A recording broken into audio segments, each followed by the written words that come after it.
En Côte d'Ivoire, tout se normalise au sommet de l'État. Le président de l'Assemblée nationale a été nommé vice-président du Rassemblement des Républicains, le parti d'Alassane Ouattara.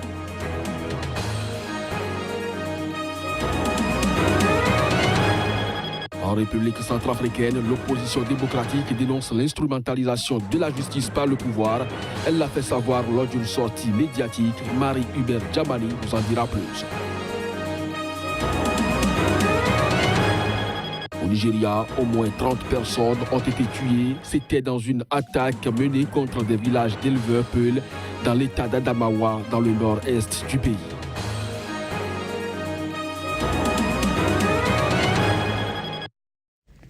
Bonjour à chacun et bienvenue dans cette édition que nous ouvrons par la Côte d'Ivoire où le président de l'Assemblée nationale, Guillaume Soro, a été nommé vice-président du Rassemblement des Républicains, le parti d'Alassane Ouattara.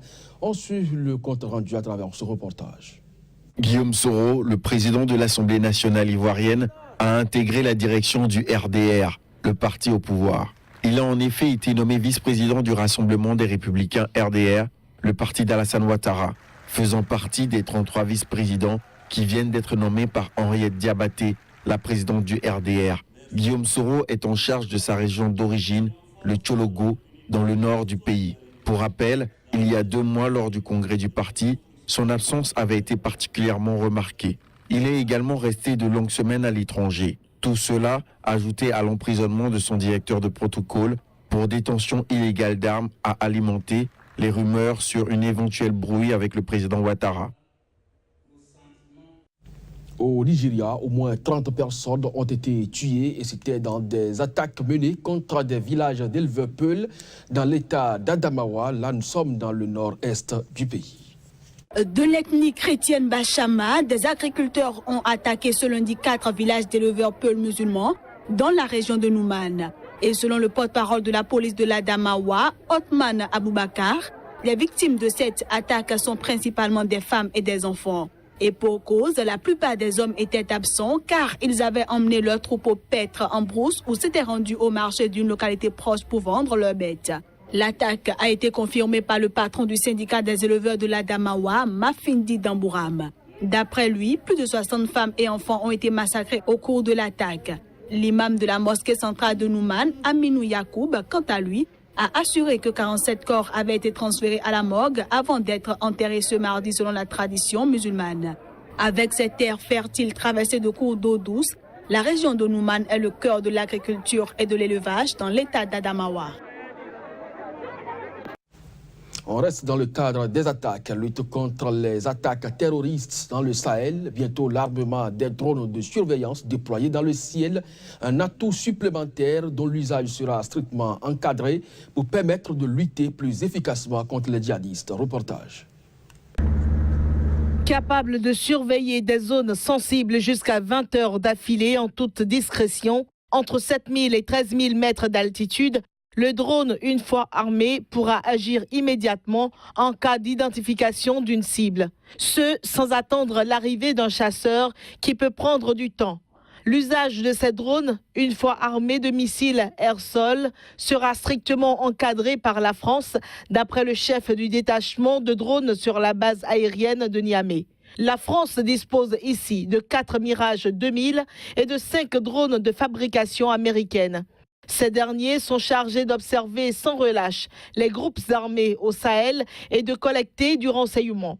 Toutefois, les 6 prochains drones attendus par l'armée française en 2019 seront équipés d'un armement.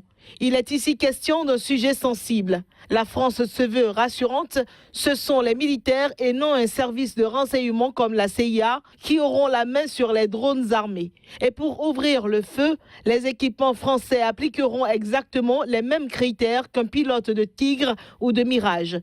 L'armement des drones procure un avantage tactique énorme.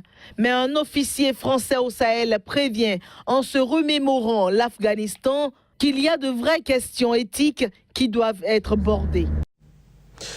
En Centrafrique, l'opposition dénonce l'instrumentalisation de la justice par le pouvoir.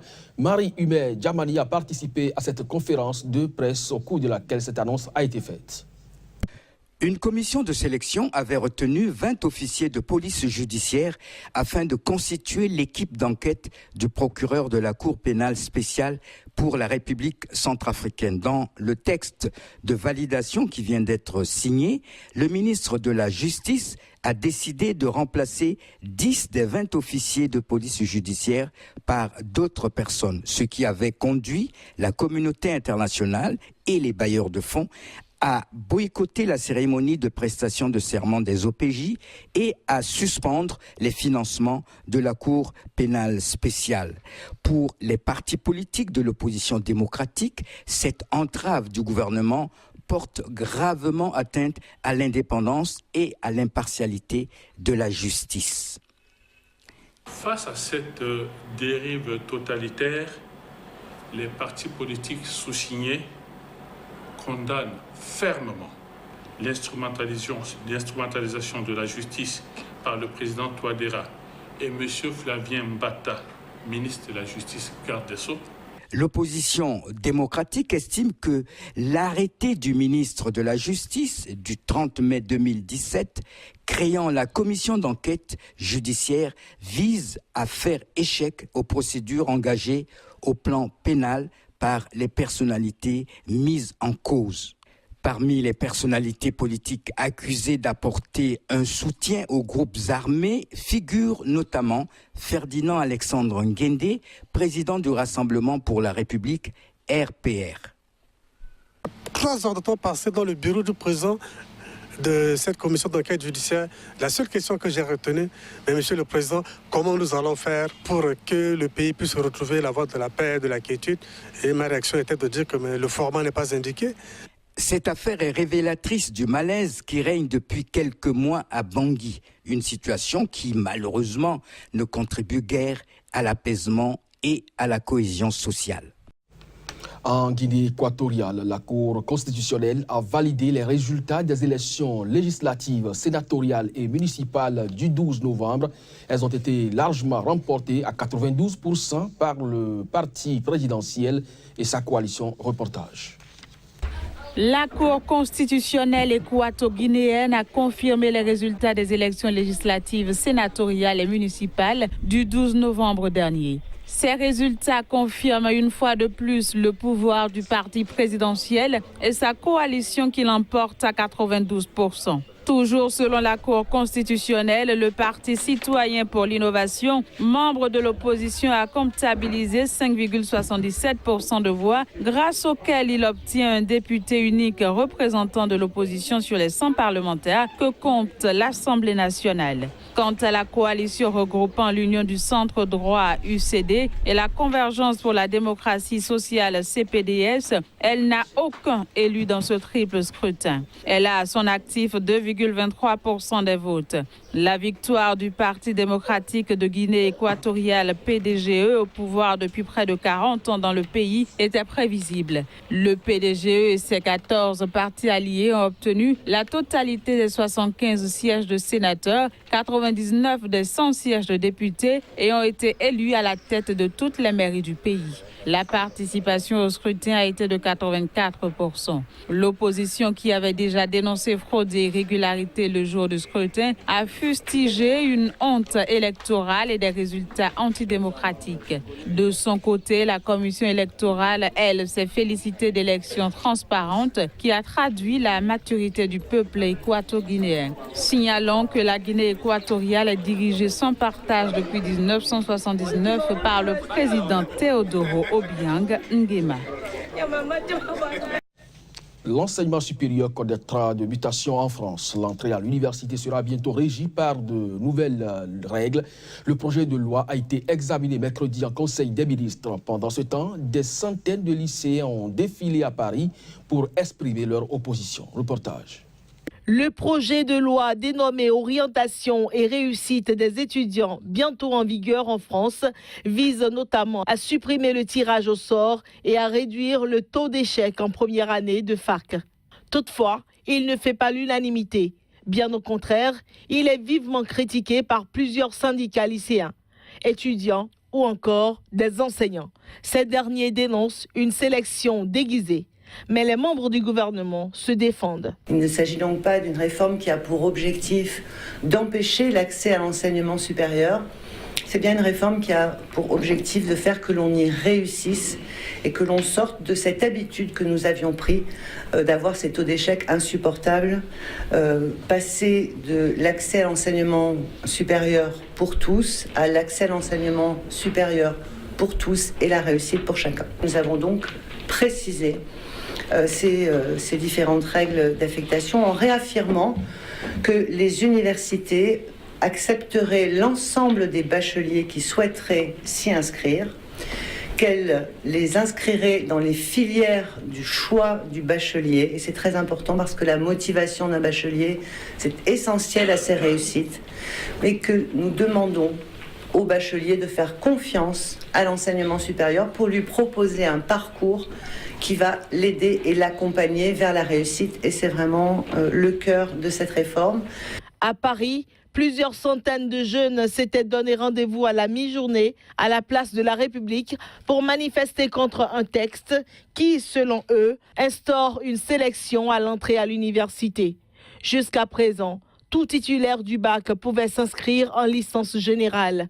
Désormais, l'inscription dans une formation en licence générale pourra être subordonnée à l'acceptation par le candidat du bénéfice des dispositifs d'accompagnement pédagogique ou du parcours de formation personnalisé proposé par l'établissement pour favoriser sa réussite. Les États-Unis emboîtent le pas aux Nations Unies en dénonçant mercredi un nettoyage ethnique contre les Rohingyas. Plus de 600 000 membres de cette minorité musulmane ont été poussés à fuir les violences depuis fin août. Le secrétaire d'État américain Rex Tillerson n'a pas mâché ses mots. Dans un communiqué, il a accusé certains parmi l'armée et les forces de sécurité birmanes, ainsi que les groupes locaux d'autodéfense. Les responsables des violences sont désormais dans le viseur des États-Unis. Des sanctions ciblées américaines ne sont pas exclues. De mémoire, le chef de la diplomatie américaine s'est rendu mi-novembre en Birmanie, où il a rencontré séparément le chef de l'armée et la dirigeante du gouvernement civil, Aung San Suu Kyi. Depuis le début des hostilités, les États-Unis prennent soin de ne pas blâmer la prix Nobel de la paix, mais évoquent ouvertement la responsabilité de l'armée. Dès le 11 septembre, l'ONU avait dénoncé une épuration ethnique, mais l'administration américaine s'était refusée jusqu'ici d'en faire autant, expliquant qu'elle analysait la situation. À présent, c'est chose faite. Le chef de la diplomatie américaine a de nouveau condamné les attaques imputées aux rebelles Rohingyas. Il a réclamé une enquête crédible et indépendante sur le terrain. Plus de 600 000 Rohingyas ont fui depuis fin août au Bangladesh voisin. Leur retour en Birmanie est au cœur de discussions commencées il y a plusieurs semaines entre les deux pays voisins, mais les discussions peinent à avancer. Le chef de l'armée birmane a d'ailleurs récemment jugé impossible le retour en masse de ces réfugiés, comme le propose le Bangladesh. Le pape François entendra des témoignages de membres de la communauté musulmane des Rohingyas à Dhaka durant son voyage au Bangladesh prévu du 30 novembre au 2 décembre. Le souverain pontife argentin enchaîne à partir de lundi 2 visites délicates dans la Birmanie bouddhiste et le Bangladesh musulman, où ses paroles seront particulièrement scrutées sur l'éviction des Rohingyas par l'armée birmane. Voilà, c'est sur cette note que nous refermons cette édition. Merci à vous de nous avoir suivis. L'information se poursuit sur SICA.